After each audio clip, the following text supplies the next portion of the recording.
கரூர் மாவட்டம் குளித்தலை அருகே கிழக்கு ஐயம்பாளையத்தில் ஒரே பிரசவத்தில் 2 கன்றுகளை ஈன்ற பசுமாடு.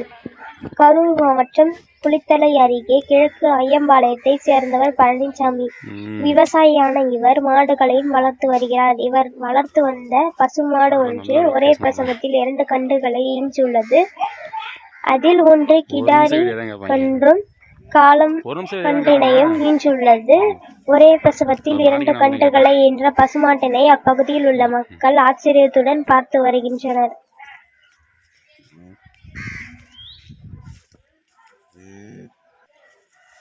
மாடு எத்தனை வருஷமா வளர்த்துட்டு இருக்கிறீங்க? இது 10 வருஷத்துக்கு மேலே வளர்த்துக்கிட்டு இருக்கேன். ரெண்டு மூணு போகம் போட்டுருக்குது இதுக்கு முன்னாடி. இப்போ வந்து 4வது போகம் 2 கன்று போட்டிருக்குது. கண்ணு எப்படி ஆணொன்று பொண்ணுன்னு போட்டிருக்கிறது. சரிங்க. உங்கள் ஊர் என்ன ஊர்? நீங்கள் எங்கே? ஐயம்பாளையம். கடவுர் ஐயம்பாளையம். உங்கள் பேர்? பழனிசாமி. சரிங்க. சரி சரி.